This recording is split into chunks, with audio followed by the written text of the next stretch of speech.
వయస్సులో సరిసమానమైన స్వామి, మీ పట్ల నాకు ఒక పితృభావన, గురుభావన ఉన్నాయి స్వామి. అలా అనిపించింది నాకు ఆ రోజు చూసినప్పుడు. మీ వయసు చూస్తే 20-21 ఆ ప్రాంతంలోనే ఉంది. మరి ఆ వయస్సు యువకుల్ని గమనిస్తే వాళ్ళను ఈ హార్మోన్స్ ఎంతో కలవరపెడుతూ ఉంటాయి. ఆ వయసులో చాలా ఇబ్బంది పడుతూ ఉంటారు. మీరు ఆ మార్గం వైపు ఎలా ప్రయాణించగలిగారు? రెండోది,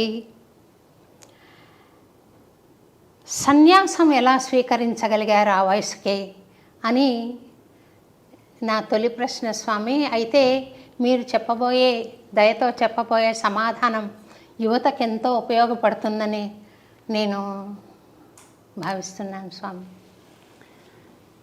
1975వ సంవత్సరం దాకా మేము చదువుకునేటువంటి రోజుల్లో ఏవో అక్కడక్కడ చిన్న చిన్న కార్యక్రమాలు చేస్తూ, ఉద్యోగం లాంటివి చేస్తూ, ఒక రకమైనటువంటి రేషనల్ ఆలోచన ధోరణితోటి మేము ఉండేవాళ్ళం. అంటే చుట్టూ ఉండేటువంటి మిత్ర వర్గం కూడా అదే రకమైనటువంటి ఆలోచన ధోరణి కలిగినది కావడం చేత మాకు కూడా అనేక విషయాల్లో రకరకాల సందేహాలు, సాధారణంగా యువతకి ఉండేటటువంటి ప్రవృత్తి మాలో కూడా అలానే ఉండేది.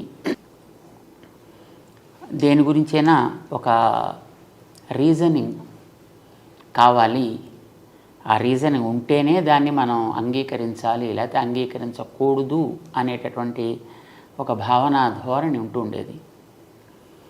1975వ సంవత్సరంలో కొన్ని కారణాల చేత మేము మా పెద్దజీయర్ స్వామి వారి యొక్క కార్యక్రమానికి వెళ్ళవలసి వచ్చింది. వారు ఇప్పుడు కాకినాడ నగరంలో ఉన్నారు, యజ్ఞ కార్యక్రమాలు చేస్తున్నారు. వారికి ఏదో కొన్ని వస్తువులు అవసరమైతే మమ్మల్ని అక్కడికి పంపించారు, ఎవరు లేకపోవడం చేత. మాకు నిజానికి అట్లాంటి వాటిల్లో పెద్దగా ప్రవేశం ఉండేది కాదు. అలాంటి వాటి వైపు కూడా మేము ఎప్పుడు వెళ్ళేవాళ్ళం కాము. కానీ అప్పుడు అవసరాన్ని బట్టి మమ్మల్ని పంపించడం చేత మేము వాటి పక్కకి వెళ్ళవలసి వచ్చింది. పెద్దస్వామి వారి యొక్క దృష్టి మా మీద 75వ సంవత్సరపు భోగినాడు తెల్లవారుజామున 4:30-5 గంటల మధ్య వారి యొక్క చూపు మా మీద పడింది. అది సాత్విక సమయం అంటారు దాన్ని.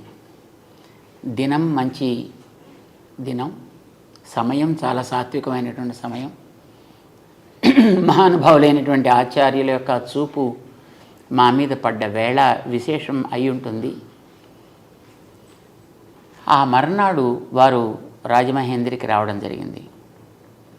రాజమండ్రిలో వారు ఉదయపు తీర్థగోష్ఠి జరిగే సందర్భంలో మాకు ఒక స్టెనోగ్రాఫర్ కావాలి అని అడిగారు. మేము అప్పటికి దాన్ని నేర్చుకుని ఉన్నాం, షార్ట్ హ్యాండ్ టైపు రెండు నేర్చుకుని ఉన్నాం అన్నమాట. సరే, వారికి పెద్ద బస్సు ఉంది, బస్సులో వాడు యాత్రలు చేస్తుంటారు. మాకు తిరగడం అంటే చిన్నప్పటి నుంచి సరదా. మాకు దేవుడు, పూజలు, ఆరాధనలు ఇలాంటి వాటితోటి మాకేమీ పెద్ద పరిచయం లేకపోయినా సరే, పెద్ద బస్సు ఉంది, తిరుగుతుంటారు ఎప్పుడూను. కనుక మనకి వీరితో పాటు ఉన్నట్టయితే మనం కూడా హాయిగా అన్నీ తిరగచ్చు, చూడవచ్చు అనే కోరికతోటి వారు అడిగినటువంటి ఆ స్టెనోగ్రఫీ మాకు వచ్చును, మీరు కావాలంటే నేను ఆ బాధ్యతను తీసుకుంటాను అని వారిని అడగడం జరిగింది. ఆ సందర్భంలో వారు కొంచెం ఆలోచించి, అయితే మీ అమ్మగారి పర్మిషన్ తీసుకుని రావాలి అని చెప్పారు. అమ్మగారిని అడిగాం మేము.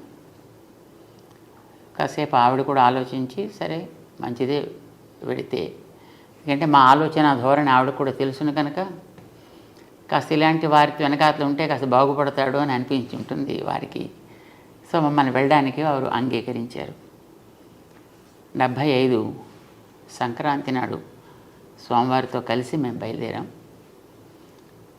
వారు సుమారుగా 2.5 సంవత్సరాల కాలం వారితో పాటు మమ్మల్ని ఉండనిచ్చి, బహుశా అది మాకు ఒక మానసికమైనటువంటి సంస్కారాన్ని ఇవ్వడానికి అయి ఉంటుంది. అది అయిన తర్వాత మా గోపాలాచార్య స్వామి వారిని వారి దగ్గరికి చదువుకోవడానికి పంపించారు ఆశ్రమానికి. మాకు అప్పుడే ఈ వేదాంతపరమైనటువంటి అక్షరాభ్యాసం జరిగింది అక్కడ. ఆ తర్వాత 1980 ఫిబ్రవరిలో తిరుమల కొండ మీద వారు ఒక 1000 కుండాలతో ఒక యాగం జరపాలి అని సంకల్పం చేశారు. పూర్వపు రంగం అంతా దానికి సిద్ధపరిచారు. మన పివిఆర్కే గారు అప్పుడు అక్కడ ఎగ్జిక్యూటివ్ ఆఫీసర్గా ఉంటుండేవారు. 79 డిసెంబర్ 31వ తారీఖు నాడు పెద్ద స్వామివారు ఆరోగ్య కారణాల చేత వారు సిద్ధి పొందారు. అయితే అప్పటికే వారు మమ్మల్ని గోపాలాచార్య స్వామి దగ్గరికి పంపించి కొంత మాకు ఈ పరమైనటువంటి చదువు అది చెప్పి ఉండడం చేత, వారి యొక్క అనుగ్రహ విశేషం చేత, ఆచార్యుల యొక్క దయ అనేది ఎందుకు పనికిరానటువంటి ఒక ఇనప మొక్కని కూడా విలువైనటువంటి వస్తువుగా మార్చగలుగుతుంది అనడానికి మేమే మొదటి ఉదాహరణ అన్నమాట. వారి చూపు వల్ల మాలో మార్పు కలిగింది, కొంత సంస్కారం కూడా అబ్బింది. గోపాలాచార్య స్వామి వారు మాకు కావలసినటువంటి పూర్వరంగపు చదువుని అప్పటికే ఆరంభం చేసి చాలా వరకు చెప్పారు. యజ్ఞం జరపడానికి ఎవరో ఒకళ్ళు అక్కడ ఒక వ్యక్తి అక్కడ అవసరం. ఆ సమయంలో స్వామివారు ఇతను అలాంటి దానికి ఉపయోగపడతాడు అని వారు అంతకుముందే ఎక్కడో రాసి పెట్టారు. సో దాన్ని దృష్టిలో పెట్టుకుని అప్పుడు తిరుమల కొండ మీద ఉండేటటువంటి చిన్నజీయం గారుగా ఉండేవారు గోవిందరామానుజీయర్ స్వామి వారిని, మంచి వ్యక్తి చాలా.